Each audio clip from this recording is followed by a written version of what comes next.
National Rifle League 22 Base Class, this week on Mail Call Mondays.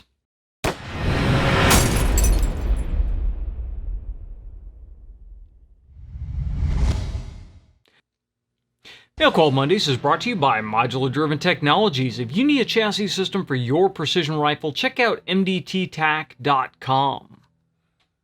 I'm John McQuay with 8541 Tactical, and this is Mail Call Mondays, the show that answers your questions about precision rifles, optics, and equipment. Welcome to another Mail Call Mondays, and this Monday I want to talk about the National Rifle League NRL 22 base class rules. Now, I normally shoot NRL 22 in open class. I shoot the Voodoo V22 or I shoot my modified Ruger 1022, and there are significant modifications to that rifle that push it well deep into open class. However, I realize that the whole goal of NRL 22 is to get new shooters started into precision rifle shooting. And there can be some intimidation there when you look at some of the open class rigs that we're running that are several thousands of dollars, and there may be some hesitation to get into the sport at the lower price points. So the NRL 22 base class rules have changed a little bit for this coming season. So I wanted to look at the new rules for base class and talk about different base class platforms and get your input on a NRL 22 base class build to see how we can maximize performance of a base class rifle without pushing it into open class. Now, really quick, the NRL 22 base class rules have changed significantly. So instead of having a price cap for the rifle and then a price cap for the optic and a list of approved rifles, the rules have changed so that the complete package, meaning rifle and optic, not bipod, not rings, mounts, cheek pieces, or any of the other stuff, just rifle and optic, have to come in under $1,050 MSRP. So it's not sale price, it's not what you paid for it, it's not what kind of deals or barters you swung. It has to be, the match director needs to be able to pull out an iPad or cell phone or whatever, go on the internet and look up the MSRP of that firearm from the manufacturer. So if you got something on sale at Bud's for $100, but the MSRP on it is $799, then $799 is what they're going to base that on, and you only have the remaining balance for your optic. So this is kind of interesting because now it puts you into this position where you kind of have to game it. You have to decide, all right, well, do I intend to stay in base class? So do I want to spend as much money as I can on the rifle system, get an optic that is just adequate for what I'm doing, or do I want to go ahead and do something like spend more on the optic and less on the gun, with the idea that I'm going to push myself up into base class and be able to modify things from there. So it kind of gets into a little bit of an interesting strategy type game. I'm not sure how well I like it, but I think it gives a little bit more flexibility to the shooter to put the money where they think they need the money. So we did go through, and I made up a list of a couple of different rifles and a couple of different optics that I think are going to fall in to the base class realm, and we're going to talk about some pros and cons on some of these things. Now, almost everything I'm going to talk about here, I have not actually used. So I want you to keep that in mind. This is not a review. This is looking at specs on the internet and trying to get an idea of where we're at on these kind of things. So I've got a list of rifles that I think would be adequate base class rifles, and I've kind of listed them here from low price to high price. And again, all these prices are MSRPs that you can look up on the web right now. Before we get started in the MSRP, I will mention one thing that I dislike about the NRL 22 rules is there is a caveat in there that if a manufacturer discontinues a model and the MSRP is no longer listed, then that rifle is no longer able to be used in base class. It will automatically get pushed to open class, which that could be problematic, because if you get something that a manufacturer decides to discontinue, you may not be eligible for base class the next year. Next year, you may have to roll over into open class. So hopefully there will be some modification of that rule going forward. But I realize we get into this point where these rules are difficult to enforce, because if the match director can't look up the MSRP and there is no codified list of approved rifles, which would be a huge pain to go through, then you're going to run into this problem where you can't verify it anymore. Is it sliding in here or there? So that, again, is going to be at a national level thing. I think clubs are probably going to be a little bit more lenient if you're a new shooter, if you're starting out. If you're constantly taking home the trophy for base class, you may be held a little bit tighter to those rules. So let's talk about the first rifle on the list, and that is the Savage Mark II, specifically the FV-SR model. This comes in an MSRP of $295, and this is really the bottom end of where I would suggest if you are shopping for a rifle specifically for base class. The Savage rifles, the accuracy can be acceptable on them. You're going to be able to go out and you're going to be able to have a lot of fun with it. The paper stages you will probably struggle with a little bit. I have one of the Savage Mark II BTVS rifles, and shooting match ammunition through it, some days it shoots pretty well, some days it's not. It's not a super consistent rifle, and mine tends to have some misfires here and there, maybe just because of the long life that we've had on it. I may need to replace the striker spring somewhere in there, but there are a lot of Mark IIs that we see show up at NRL 22 competitions. So the problem with the Savage Mark II, specifically the FVSR model, is to get at this low price point, you end up with the polymer stock, and it has a pretty low drop at the comb. So you're going to have to build up that comb quite a bit, which is perfectly allowable in base class, but you are stuck with that polymer stock. It's going to be more difficult if you decide to bed the stock, which also is now allowable in base class rules. So those are things you need to keep in mind. Now, you can jump up to their Varmint models, or the ones that come with wooden laminated stocks, and that will be a little bit easier to bed. But again, you're raising the price point and you're reducing what you have available for your optics budget. But I like the FVSR because it comes with a 16-inch threaded barrel. It's kind of a more compact overall package. If you want to run a comp or a sound suppressor, you don't have to worry about getting the muzzle threaded to be able to accommodate that later on. So that is the cheapest end. Now, the next step up from that actually is kind of interesting, and that is the Tika T1 X. Now, this is the 22 version of the Tika T3. So if you shoot a T3 in centerfire competition, the T1 X seems like a really good option, since you can start out in base class, and then later on, if you want to move up to open class, you can put a chassis on this rifle to mimic what is on your T3 and go forward with that. Now, the MSRP on the T1X is $499, so we have a sizable price jump from that $295 up. But this is still the less expensive of what I would call the higher end mid-range 22s, if that makes any sense whatsoever. Advantages of the Tika are you get higher quality, you still get a polymer stock, but it's going to be a little bit better quality polymer stock than you get on the Savage. You still get a shorter threaded barrel, you get the short bolt lift and throw, and a little bit higher quality receiver overall. So that definitely is something that I'm looking for. It is a new model for this year, so it's not likely to be discontinued for a couple of years going forward. So that is another thing to keep in mind. The Savage SVSR, Mark II FVSR, has been around for a while. There are quite a few Mark IIs. I don't think Savage is going to discontinue the whole Mark II line anytime soon.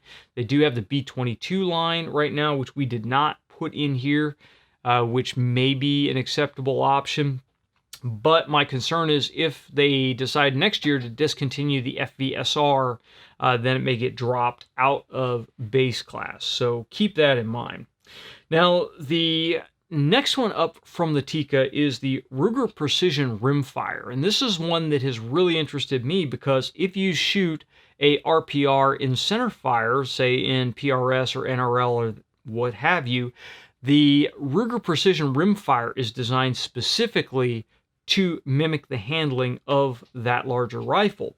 It even has a really nifty little setup to where you can pop a clip out of the bolt and you can go from that really short 22 bolt throw to a longer, more centerfire-like bolt throw if you really want to get those reps in and practice that bolt manipulation. There are also aftermarket triggers available for the Ruger Precision Rimfire, which apparently is acceptable now in the base class rules. So the MSRP of the Ruger Precision Rimfire is $529. Now the nice thing here is you are getting a fully adjustable buttstock, so you can get that thing dialed in. You're getting a tubular forend, so you have a fully free-floated barrel. You have 1022 magazines that you can run in it, so you can use 15-round magazines in the Ruger Precision Rimfire, and that way if you run into a situation where you have a failure to fire, which happens from time to time with 22 ammunition, then you can just go ahead and cycle that bolt and send the next one. You don't have to worry about trying to fumble with either a reload or get rounds in the magazine if you have a malfunction. So that is very nice, and of course 1022 magazines are all over the place. Quite a few of us have quite a few floating around. So the RPR really interests me, but the reports on accuracy of them are kind of all over the fence.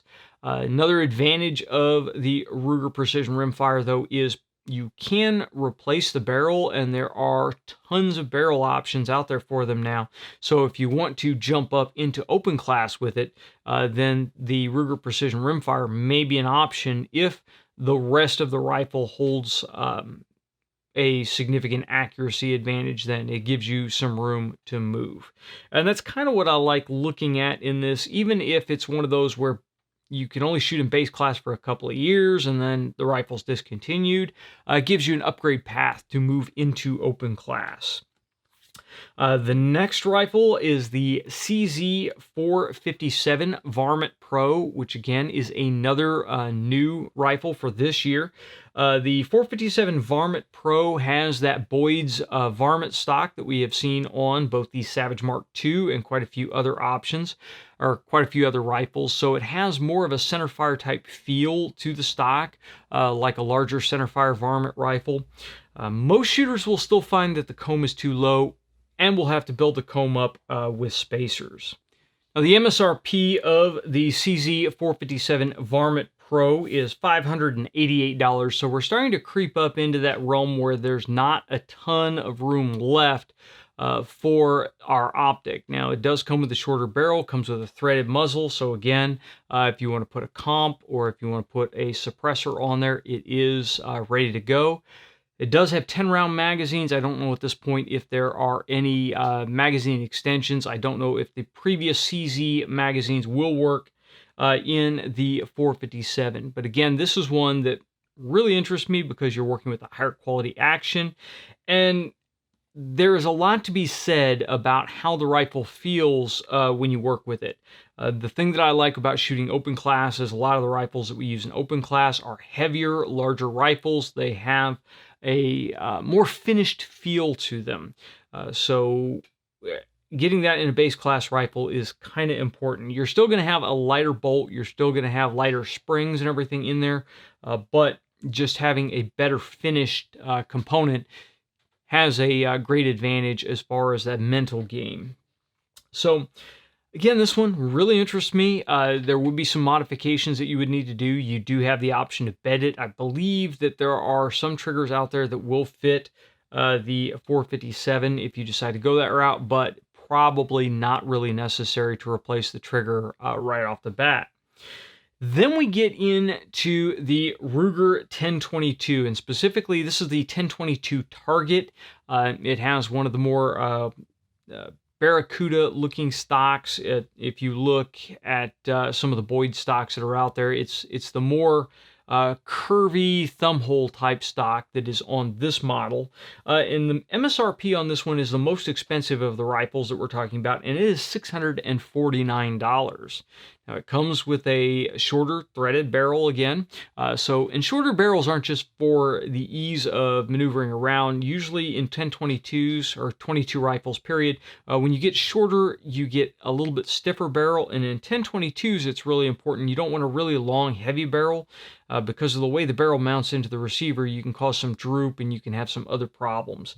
So shorter, stiffer barrels tend to work better, especially in the 1022.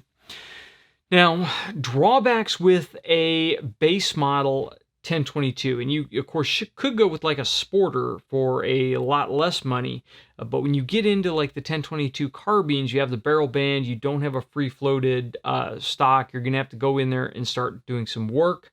You're going to have to go in and bed the rifle.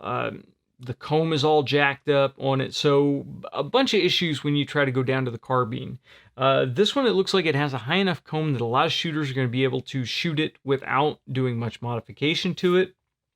But you are going to run into some issues possibly with reliability when you start getting into cold weather. I have seen reliability issues with my 1022 shooting a Green Mountain barrel.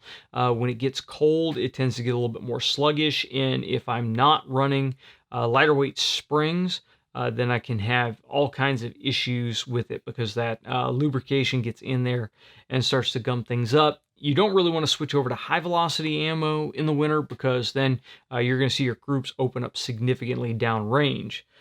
So that is something to keep in mind. Now, of course, the advantage is with the Ruger 1022, the upgrade path to open class, sky is the limit. My 1022 is an open class rifle. It wears a Macmillan stock. It has a Timney trigger in it. It has a Green Mountain barrel.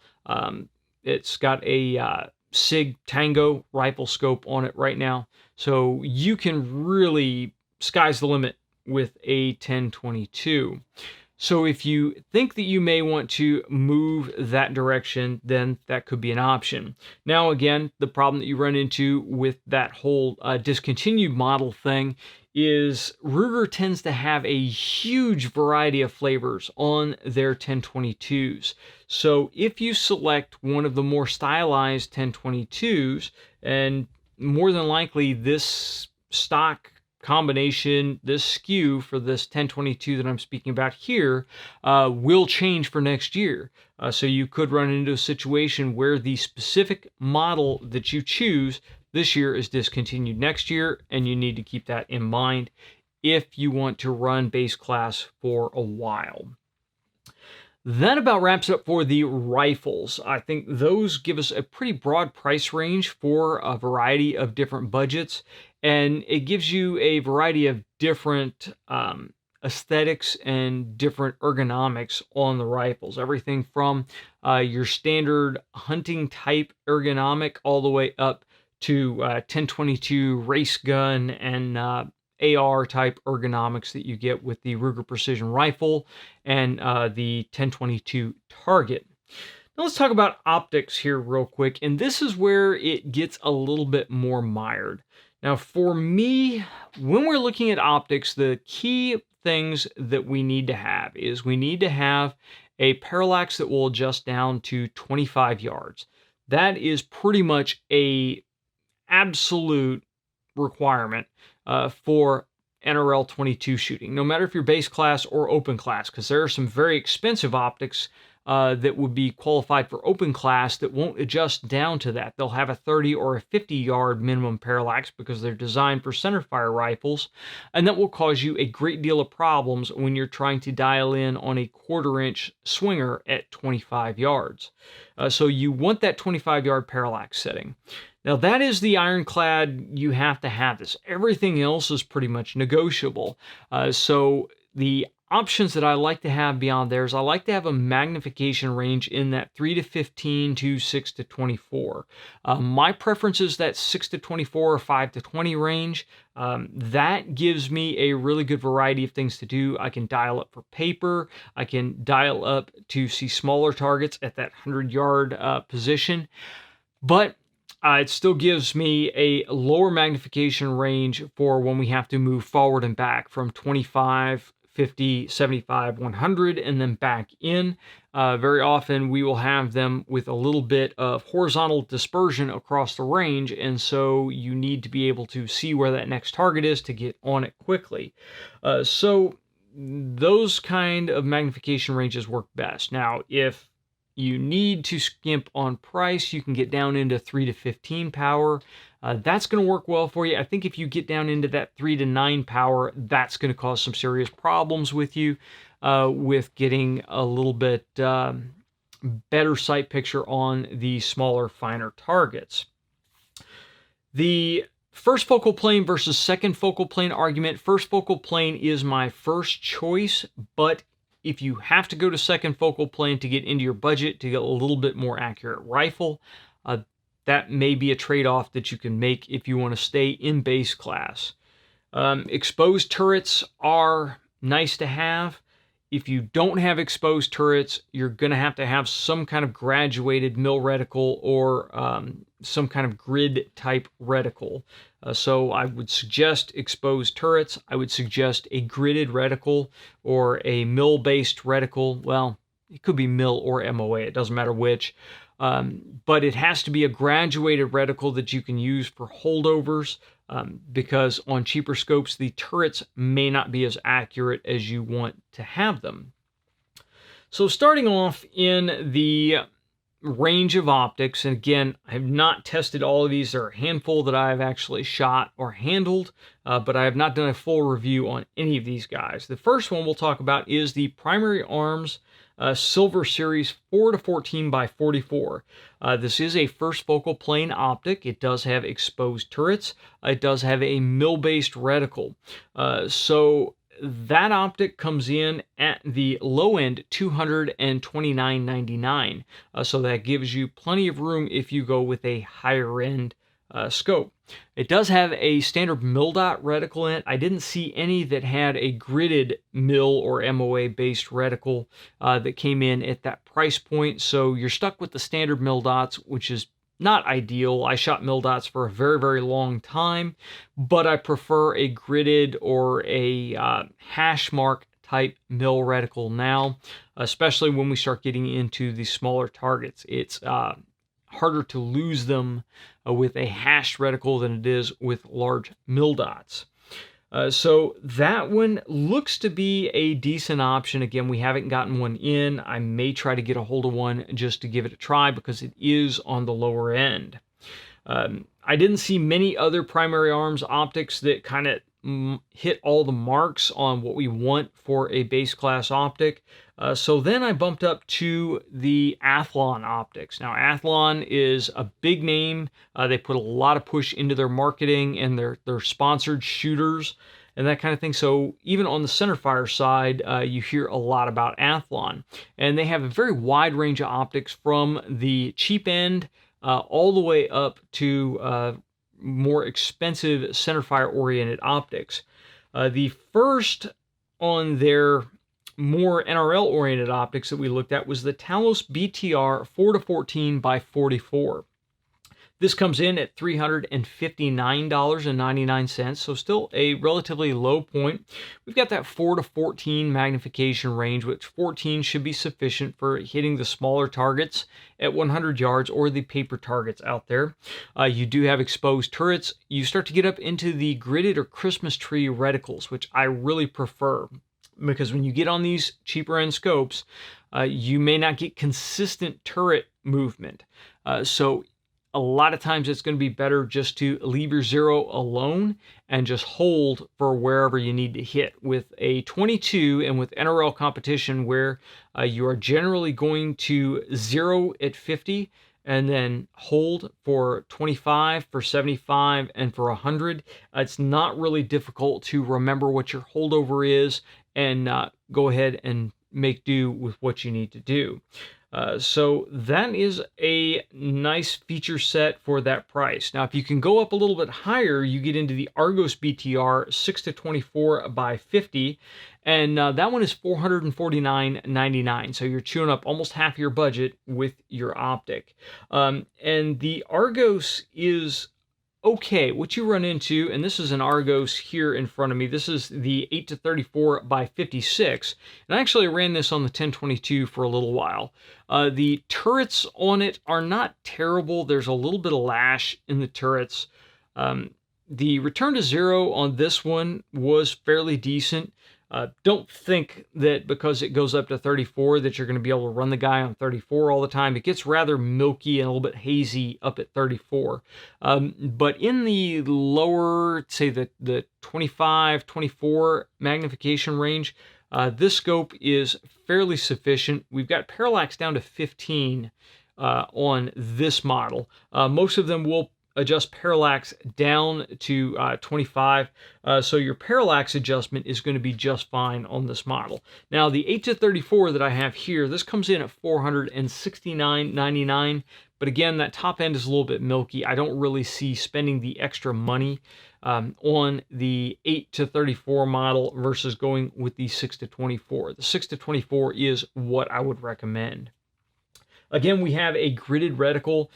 We have a first focal plane reticle, which is great in these optics.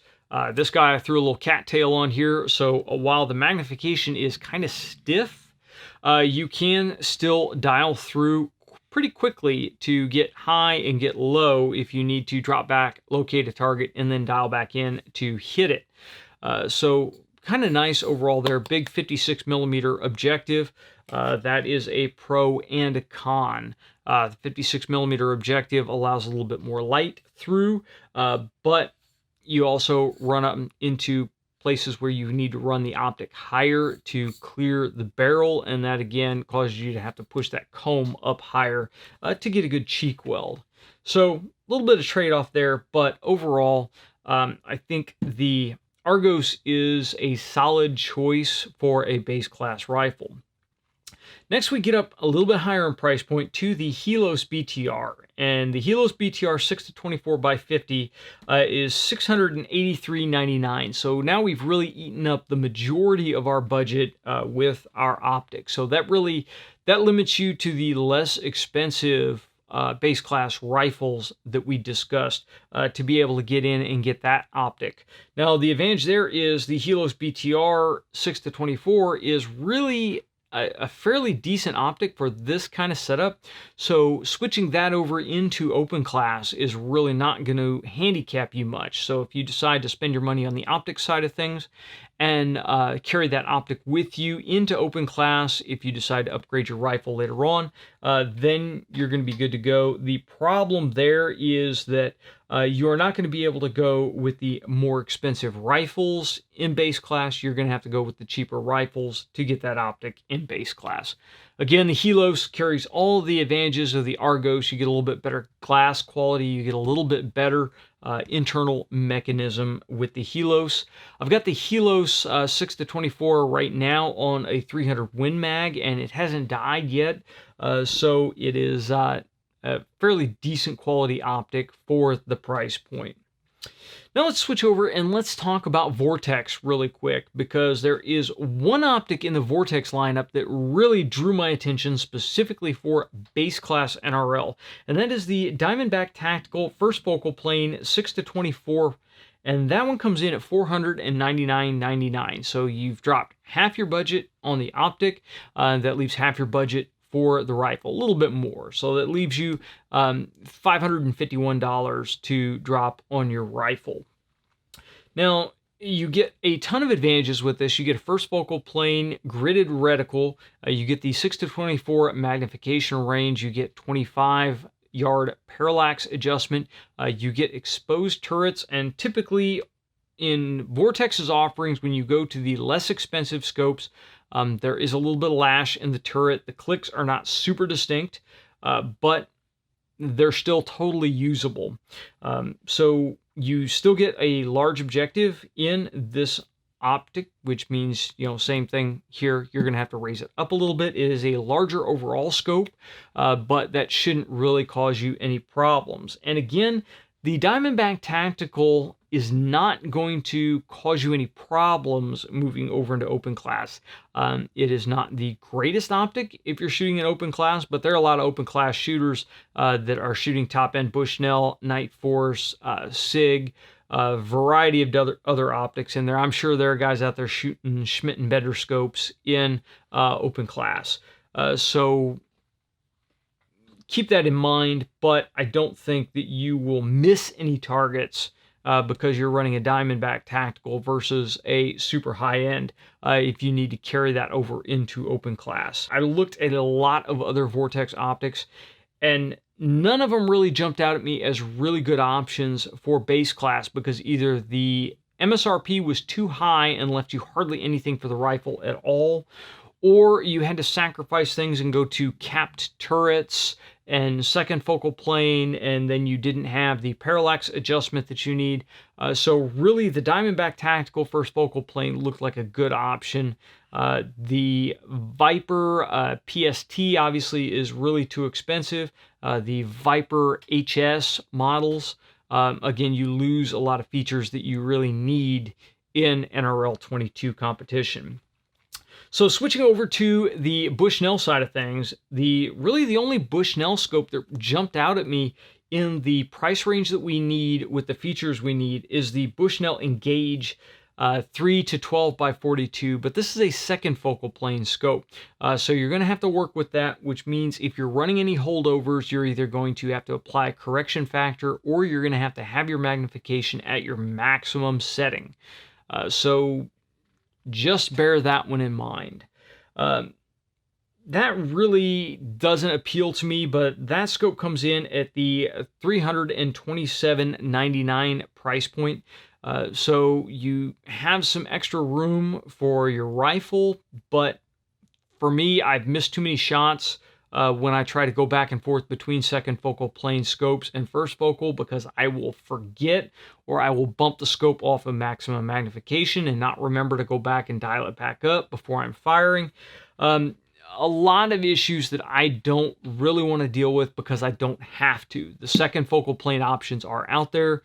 You can roll with that and not have to worry about it overall. Now, what I didn't mention in here are fixed magnification models. There are a couple of scopes out there from SWFA that are fixed mag, 10x, 12x, etc., that will work for this. You have to be careful with that parallax adjustment. Make sure it will go down to 25 power. Now again, you run into limited reticle options. You run into limited options elsewhere. Fixed magnification is okay if you go into the higher magnifications. I would not want to run NRL 22 with a fixed 10. Fixed 10 may cause you some issues. Again, if you're going with a fixed 10 with the adjustable parallax, you're going to eat up a ton of your budget, whereas some of the Athlon offerings are going to give you more bang for your buck and really leave you a lot more to be able to invest in your rifle. Now, the optics in the rifles that I've included in this are really just a quick handful of options that I looked at going through manufacturers' websites and looking at what the different price points are. I am sure that I've missed some stuff. So if you have a favorite that I've missed, and keep in mind, it has to be in that price point. It has to be a current model. It can't be discontinued. So you have to be able to go to the Savage or the Tika or the Ruger website, and you have to be able to pull up an MSRP on it. If that's the case and you've got an option that I didn't cover, go ahead and drop it down below. I really want to hear what you guys have to say on that. Optics, I'm sure there are optics out there that I've missed that are favorites of some guys. So if you have an optic that's a favorite that I've missed, or you have some experience with one of the ones that I've talked about and your experience differs from mine, please drop it in the comments section down below. I really want to hear what you guys have to say. Now, here is the really interesting part about this. I really am looking at doing a budget base model NRL 22 build, and to take it out and shoot a couple of our NRL 22 matches and just see how I do shooting the base class rifle versus how I do shooting the Voodoo or the 1022 open class rifles. I'm really curious myself to set up a base class rifle and see how much of a handicap the base class rifle is versus the open class rifle. So we really haven't decided on which rifle and which optic we're going to use. Obviously, I have the option of using something like the Athlon that I have right here because we already have this, but I'm not against picking up a Diamondback Tactical or one of the other optics out there and using that and seeing how well it works in that. And I really haven't decided on the rifle. The Ruger Precision Rimfire really interests me because the availability of that rifle right now and the mimicry between it and the centerfire version and the ability to upgrade with it, that's kind of interesting. I don't have a ton of interest in the 1022 other than maybe to see how the factory 1022s are shooting in the current production line because I already have the 1022 on the open side of things. And then the Savage Mark II FVSR, I'm just really kind of wondering how the absolute cheapest rifle that we looked at, how that would perform. But I haven't decided. I really want to hear your input. Drop it down below. After we collect feedback from you guys, I'm going to kind of put everything together and I'm going to put a poll up over on our Patreon page, and we're going to let our patrons go through and kind of vote on what they think we should put together for the budget precision build. So if you want to be part of that, make sure you check out the Patreon link down below. We would love to have you over there. If you like the video, please make sure you like, share, and subscribe. If you want to get notified when we release new videos, click the subscribe button and then click that little bell icon next to it. If you guys want to know how to support videos that you know and love, please check out Patreon and support us over there. We would absolutely love to have you. We're getting back to doing the quarterly live chats, so we'd love to have you in our quarterly live chat to be able to ask questions and get answers in real time. And until next time, get out and shoot.